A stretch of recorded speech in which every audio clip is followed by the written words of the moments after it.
If you can really understand this, it will actually change the quality of your life dramatically. So let me give you an example real quick. First, before we dive into it, right? Imagine that there's two people that are stuck in a traffic jam. Both of them are on their way to work. Both of them are definitely going to be late to work.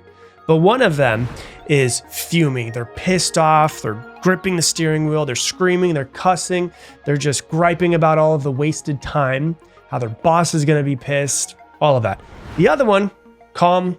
They're listening to their favorite song. They don't want to be late, but they're going to be late either way. And so they're dancing along to their favorite music. They're having a great time. They're in the exact same situation, but it's two radically different realities that these two people live in. Why is that? Because of what they are focusing on and their perception of what is going on. Because it is your perception, not your circumstances, that creates your experience and creates your life. Say that again, just so you can get it down. It is your perception, not your circumstances, that creates your experiences in your life. And it all comes back to a quote that I heard a few years ago that really made me sit down and focus like, okay, how do I feel on a daily basis? How do I want to feel? And what am I focusing on that's making me feel the way that I feel? And if I want to feel differently, what do I need to focus on? And it made me just try to change my perception of what I focus on. And this is the quote. The quote is, your mind can make hell out of heaven or heaven out of hell. And I realize sometimes when I'm just stressed out and having a bad day, I'm living in heaven, but mentally creating hell. And it's not just like a cute little motivational quote that's like, hey, buddy, feel better. This idea of your perception is backed by a mountain of psychological research. And once you understand how this works, how you can change your perception, how you can change your focus, it'll change your life as well. And the reason why I'm talking about it now is because this came from a topic I was talking about with a coaching client of mine. He's an extremely successful guy. He has everything he's ever wanted. He has a super successful business, makes a ton of money, has a nice house, has a great family, and he's sitting there living the life that he's always wanted, but he's not happy as he wants to be, and he doesn't feel as fulfilled as he know he could be. And I've coached many people like this, many people who have everything they've ever wanted, or in a way better situation than they were 5 years ago, but internally they just don't know how to feel better. And that's one of the things that I help coach them through, is that how to enjoy the amazing life that they've actually built, how to enjoy their family more, how to disconnect from working all the time. And, I might be talking about people who are extremely successful, but the average person who's able to, pay their bills, save a little bit of money is in the exact same situation. They're living a great life and they're just missing all of it.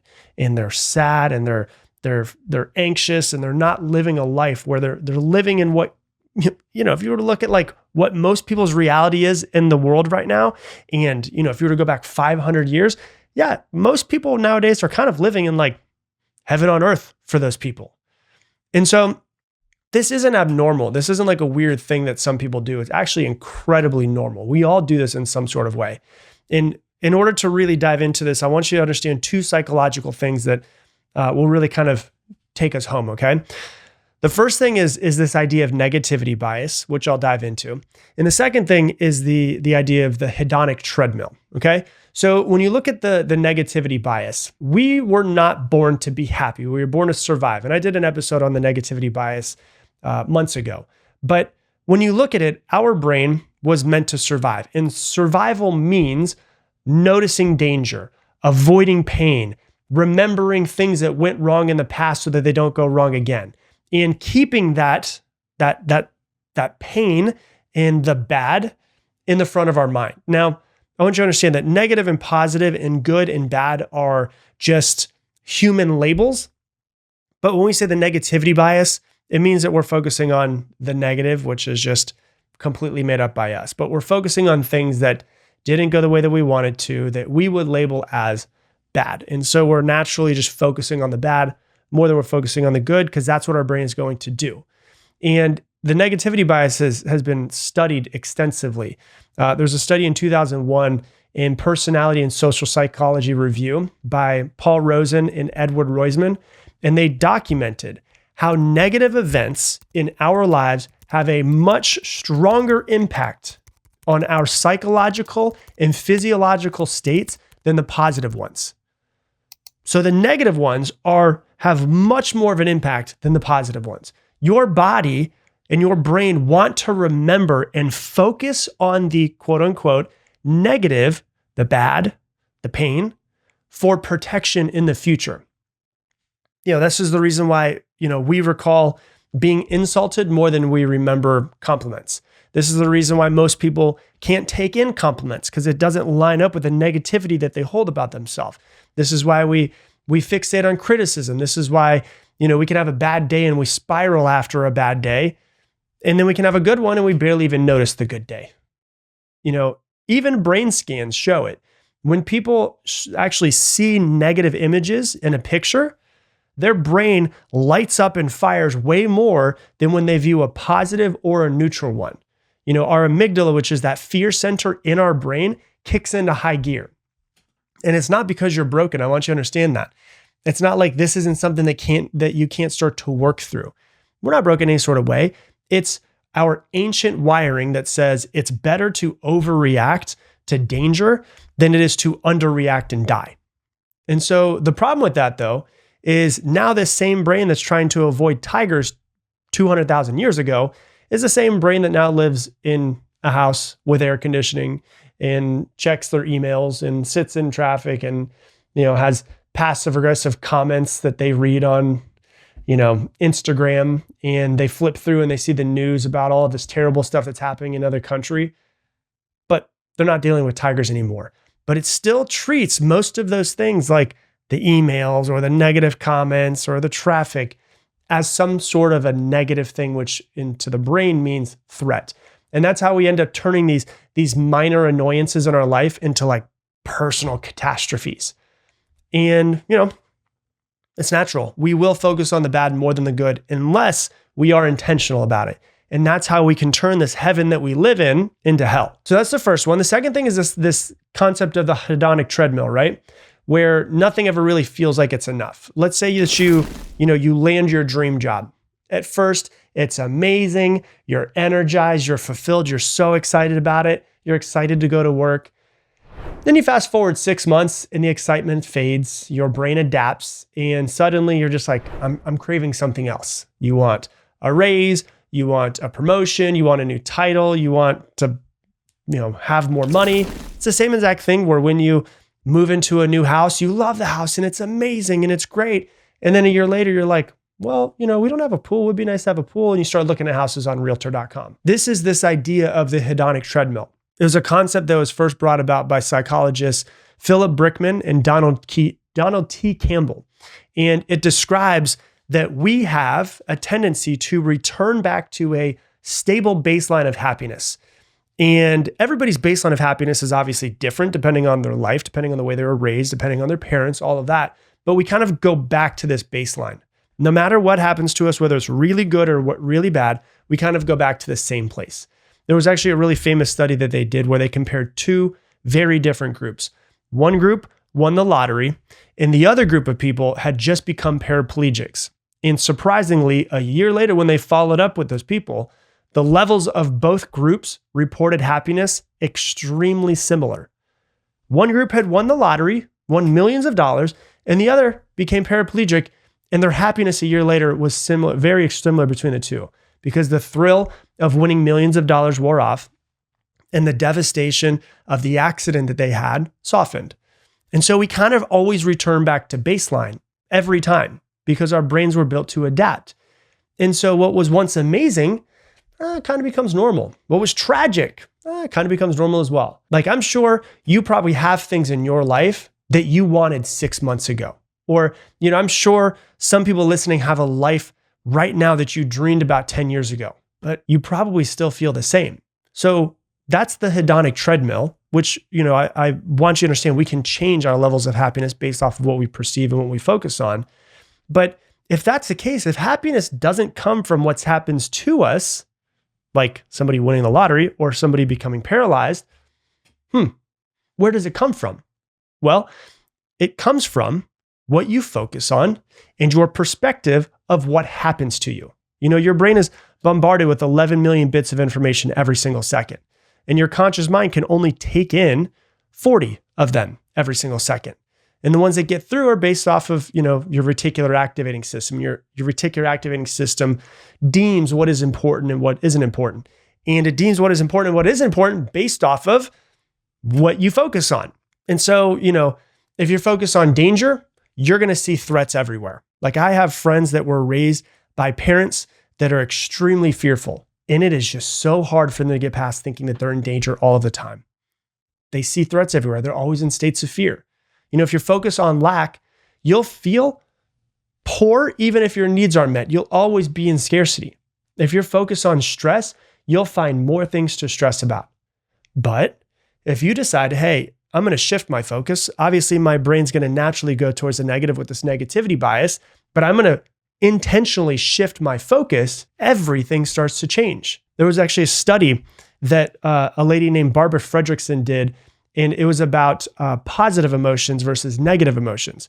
And positive emotions actually broaden our perception. And so people were shown positive images and people were shown negative images. And the people who were shown positive images literally saw more in a visual task that they were given. They saw more colors, they saw more shapes, they saw more options. They performed better on tests, which show that positive emotions don't just feel good. They actually expand your perception and they expand your mind and what you can see, which means choosing to focus on something that might be positive or finding a silver lining, even in the middle of chaos, isn't like being naive. It's actually being really strategic of how you want to feel in your life.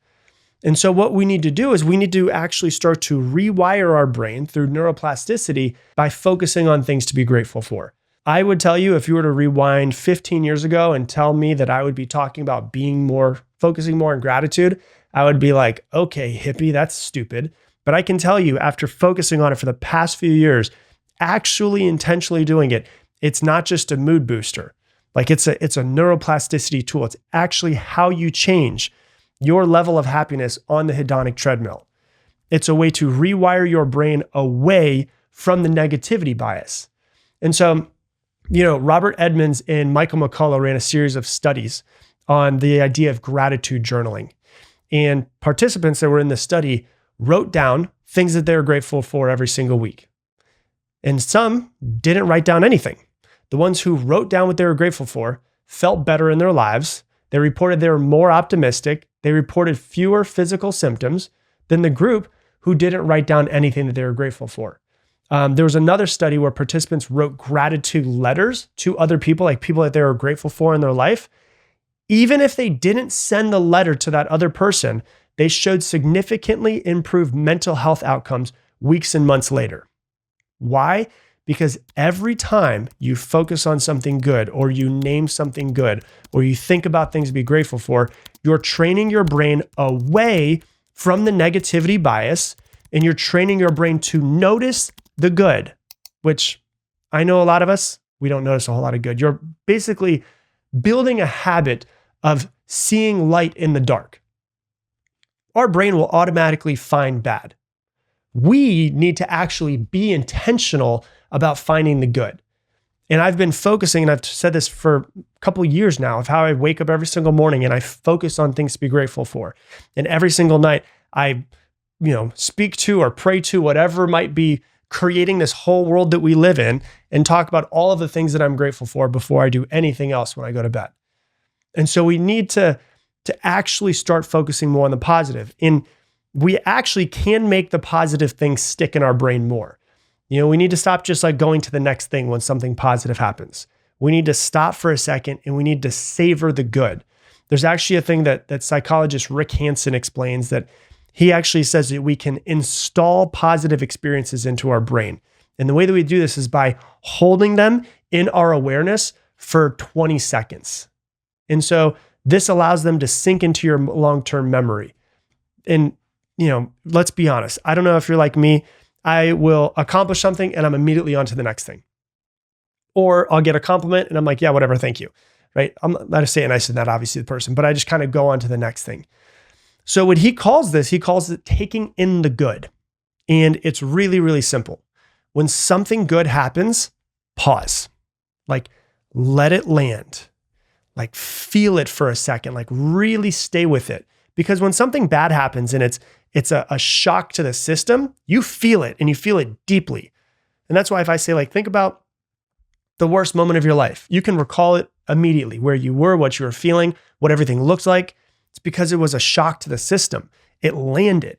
And so when something good happens to you, when you get a compliment, when you have an accomplishment, when you create an amazing paper and get a A+ on it, you got to let it land and you've got to feel it and you've got to stay with it and you've got to let your brain and your body digest it for 20 seconds and you don't rush past it. It's kind of like a mental rehearsal that deepens your joy. And it allows you to, change your location on the hedonic treadmill over time because you're starting to really focus on and feel the great things that are happening in your life. Like for me, truthfully, I've been doing this a lot as a parent. Like I know that my son is learning about life and how to be happy and how things are happening through me. And so I am consciously slowing down myself as many times as I possibly can. Like when he smiles and he's in like full happiness, or like, we're dancing in the kitchen or something like that. I'm trying to take these mental snapshots of how amazing life is right now. And it's actually changing the way that I feel when I wake up every single day. And I'm also at the same time, being a parent, I'm trying to make his level of happiness high as I possibly can from the start. So hopefully, as he gets older, his hedonic treadmill, like his level of happiness where he's on in the hedonic treadmill, is higher than the average person, is higher than mine ever was. And it really comes down to our perspective in life. Like our perspective is a choice and it requires practice. The ability to choose your perspective, to reframe situations, is one of the most powerful cognitive skills that we have. Like you don't have to believe everything that you think when you think something negative or think something bad about yourself or be fearful about it. Like you don't have to believe everything you think. You can question every single one of your thoughts and you can change your perspective in the moment. You can reframe. It's called cognitive reframing, where you change your perspective and your thoughts in the moment. And you sit there and you examine and you challenge and you reframe those negative beliefs. You can change how you feel and how you act in those moments.